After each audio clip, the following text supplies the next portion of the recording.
इसके अंदर ये हमारे पास A1 है, ये A2 होता है, ये A3 होता है, ये A4 होता है, आपको पता है। मतलब कि पहला टर्म, दूसरा टर्म, तीसरा टर्म और चौथा टर्म। सबसे पहली बात हम AP चेक करेंगे। AP चेक करने के लिए इसके बीच का गैप, मतलब कि A2 माइनस A1 किसका फॉर्मूला होता है, D निकालने का। D क्या होता है, कॉमन डिफरेंस, हिंदी में बोलते हैं सार्वंतर। अच्छा, A2 कितना है 5/2 माइनस A1 कितना है 2, एलसीएम लेके सॉल्व करेंगे तो 2 आ जाएगा। यहाँ पे 5, 2 2 जा 4 एंड 1/2। फिर से हम चेक करेंगे इन दोनों के बीच का गैप। इन दोनों के बीच का गैप कैसे चेक करेंगे, A3 माइनस A2 करके। A3 कितना है 3/1 माइनस A2 कितना है 5/2, एलसीएम लेंगे कितना आएगा 2, 2 3 जा 6 माइनस 5 करेंगे, इसका गैप भी 1/2 आया। अब हम फिर से चेक करेंगे इसमें A4 माइनस A3 लगा के। A4 कितना है 7/2 एंड A3 कितना है 3, एलसीएम लेके एलसीएम आएगा 2, 7 माइनस 3 दूनी 6 आएगा 1/2। तो यहाँ पे देख सकते हो सबका जो कॉमन डिफरेंस आ रहा है वो सेम आ रहा है। तो मतलब जिसका कॉमन डिफरेंस अगर सेम आ जाता है वो AP हो जाता है। तो मतलब क्या है, ये जो सीरीज आपको दिखाई दे रही है वो AP है, लिखेंगे it is AP, it is AP series. और आगे भी आपको क्या कह रहा था वो, अगर वो AP है तो इसका कॉमन डिफरेंस निकालो। तो कॉमन डिफरेंस जो मतलब कि D जो है इसका कितना है 1/2 एंड 3 मोर टर्म्स, मतलब कि 3 और टर्म्स लिखने हैं। A4 तक तो था ही, मतलब कि हमें इसके अंदर 5वां टर्म भी निकालना है, हमें छठा टर्म भी निकालना है और 7वां टर्म भी निकालना है। और यहाँ से मैंने आपको फर्स्ट पार्ट के अंदर बताया था कि अगर आपको 5वां टर्म निकालना होता है तो A प्लस इससे एक कम करके, मतलब कि 4 से 4D कर दो। यहाँ पे अगर A है 6 तो यहाँ पे एक कम कर दो, यहाँ पे 5D कर दो। यहाँ पे अगर 7 पूछा गया है तो A प्लस में 7 है तो यहाँ पे हो जाएगा 6D। यहाँ पे आप क्या करेंगे, A और D की वैल्यू पुट कर देंगे और आपका A5 आ जाएगा। A क्या होता है आपका पहला टर्म, तो A5 बराबर में क्या होगा 2 + 4 इंटू D की वैल्यू कितनी है 1/2, तो 2 से 2 करके 2 2 जा 4, 2 + 2 कितना आ जाएगा 4।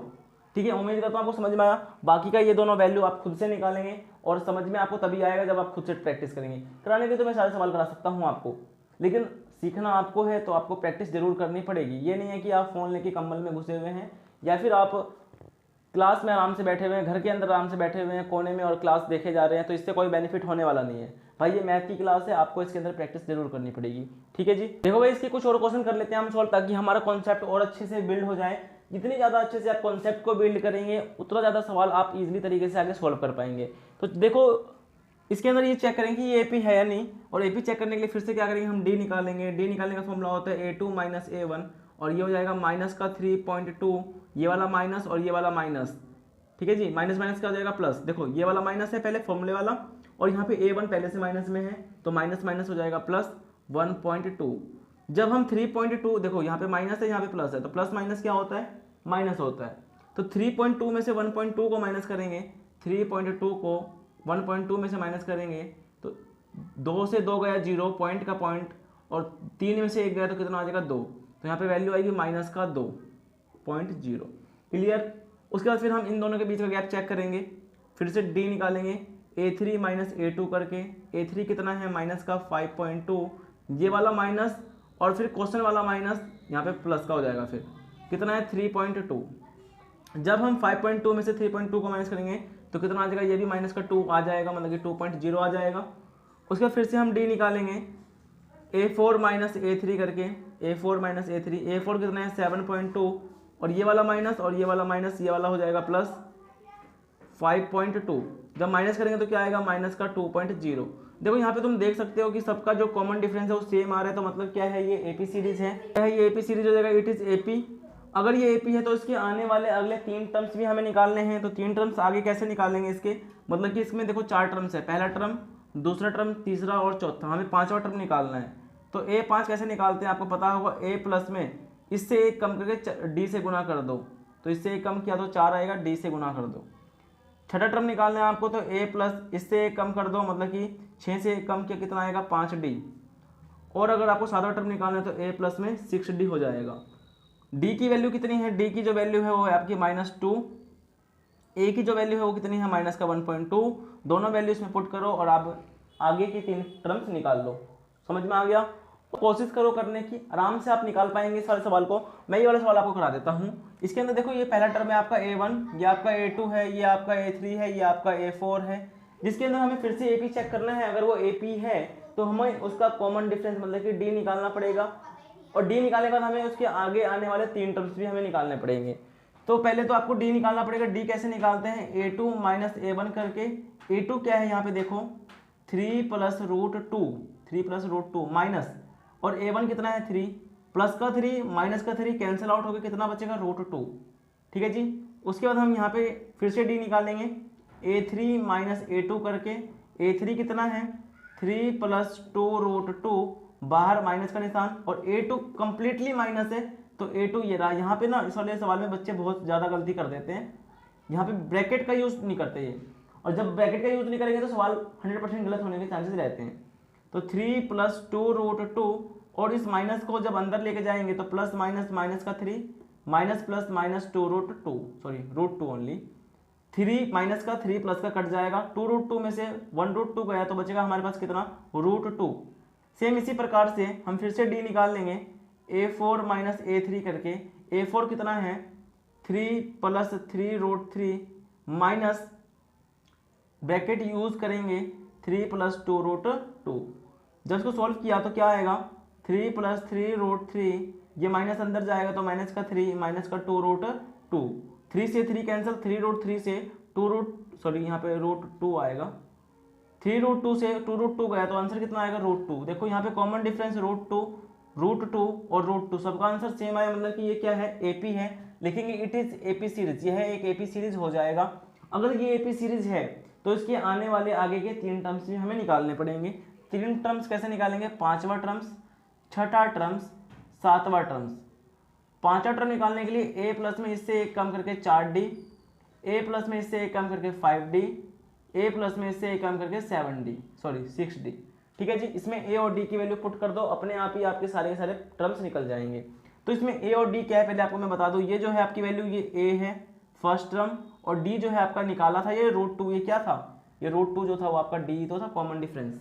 उम्मीद करता हूँ समझ में आ रहा है। कुछ इसके और पार्ट्स हैं जिसमें बच्चे काफी बार कंफ्यूज होते हैं, वो आपको मैं करा देता हूँ, फिर हम चलेंगे अगली एक्सरसाइज पे। ठीक है जी। देखो भाई यहाँ पे मैंने 3 सवाल ले लिए हैं, इसी पार्ट के हैं। क्वेश्चन नंबर 4 का ये पार्ट है। इसमें काफी ज्यादा बच्चे कंफ्यूज होते हैं, पता नहीं क्यों, लेकिन आपको कंफ्यूज नहीं होना। बिल्कुल देखो, सीखने में थोड़ा सा समय ज्यादा लगेगा, बड़े ध्यान से सीखना, लेकिन जब आप सीख जाएंगे तो इसको आप मुजवानी भी सवाल को सॉल्व कर सकते हैं।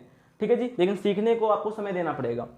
सबसे पहले आपको चेक करना है कि ये AP है या नहीं। AP चेक करने के लिए आपको क्या करना है, A2 माइनस A1, और आपको मैं बता दूं AP वही होता है जिसके बीच का गैप जो होता है वो सेम होता है, आपको मैं पहले वीडियो में बता चुका हूँ।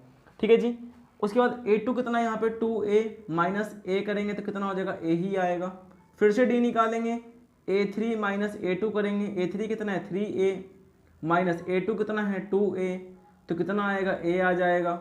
फिर से D निकालेंगे A4 माइनस A3 करके, तो कितना आएगा 4A माइनस 3A, तो ये भी A आ जाएगा। मतलब कि कॉमन डिफरेंस जो है वो सेम आ रहा है। अगर कॉमन डिफरेंस जिसका सेम आ जाए वो AP है, तो सेंटेंस क्या लिखेंगे, इट इज AP सीरीज, यह एक AP सीरीज है।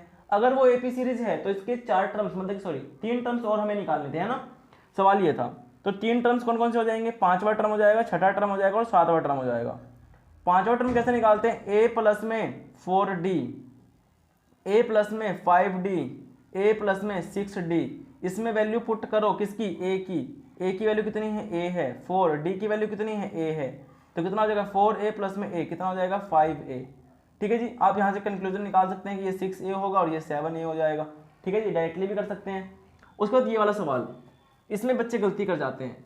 ये आपका A1 है, ये आपका A2 है, ये आपका A3 है, ये आपका A4 है। कॉमन डिफरेंस पहले निकालेंगे, A2 माइनस A1, A2 कितना है A स्क्वायर माइनस A। ठीक है। अब यहाँ पे ये माइनस नहीं होगा, यहाँ से कॉमन लिया जाएगा। कॉमन जब ले लेंगे तो कितना आएगा, A कॉमन आ रहा है यहाँ से, तो बचेगा A माइनस 1। फिर से हम D निकालेंगे A3 माइनस A2 करके, A3 कितना है A क्यूब, A2 कितना है A स्क्वायर, कॉमन आ रहा है आपकी बार A स्क्वायर, अब यहाँ बचेगा A माइनस 1। ठीक है। तुम देख पा रहे हो कि यहाँ पे जो D का मान है, D की जो वैल्यू है A bracket start A minus 1 है, यहाँ पे A स्क्वायर A माइनस 1 है, तो कॉमन डिफरेंस यहाँ पे सेम तो आया नहीं। तो अगर ये कॉमन डिफरेंस इसका सेम नहीं आया तो यह जो है वो AP सीरीज नहीं है, it is not AP series, यह एक AP सीरीज नहीं है। जब ये AP सीरीज नहीं है तो इसके हमें कॉमन डिफरेंस भी नहीं निकालने और इसके आगे आने वाले 4 टर्म्स भी नहीं निकालने। ठीक है जी। अगला वाला पार्ट देखते हैं। पहले इसको सही कर लेंगे, इसको सही फॉर्म में लिख लेंगे। √2 है तो √2 हो गया। सभी को √2 के फॉर्म में लिखने का प्रयास करो, क्योंकि सभी के सभी √2 के फॉर्म में लिखे जा सकते हैं। कैसे? क्योंकि देखो इसको मैं ऐसे लिख सकता हूँ 2 × 2 × 2 रूट के अंदर। और रूट की खासियत होती है कि रूट के अंदर कोई संख्या अगर 2 बार है तो रूट से बाहर वो एक बार लिखा जाएगा, तो ये हो जाएगा 2√2। सेम यहाँ पे ये हो जाएगा आपका 3√2 और ये हो जाएगा आपका 4√2। ठीक है जी। फैक्टर करके आप कर सकते हैं, कोई दिक्कत थोड़ी है इसमें। देखो आप इसको ऐसे लिख सकते हो 3 × 3 × 2, 3 का जोड़ा बन गया तो 3 बाहर आ जाएगा, √2 अंदर हो गया। इसको आप लिख सकते हो 4 × 4 × 2, 4 चौक 16, इसका जोड़ा बन गया तो 4 बाहर आ गया, अंदर रह गया √2। ठीक है। अब यहाँ पे आप a2 - a1 लगाओ, a3 - a2 लगाओ, a4 - a3 लगाओ। सभी का जो डिफरेंस है कितना आ रहा है चेक कर लेते हैं। 2√2 - √2 कितना आएगा? 2√2 में से 1√2 गया तो √2 आएगा। फिर 3√2 - 2√2 तो वैल्यू फिर भी √2 आ रही है, और यहाँ पे √2 ही आएगी, क्योंकि 4√2 में से 3√2 करेंगे तो √2 आएगा। कॉमन डिफरेंस यहाँ पे सेम आ रहा है तो यहाँ पे लिखेंगे इट इज एपी सीरीज, यह एक एपी सीरीज हो जाएगा। और अगले 4 टर्म्स अगले 3 टर्म्स जो बताने थे वो आप खुद बताएंगे, ठीक है ना। तो A5, A6 और A7 इतने सारे क्वेश्चन को मैं करा चुका हूँ। उम्मीद करता हूँ ये सारे के सारे पार्ट्स आपको अच्छे से समझ में आ चुके हैं।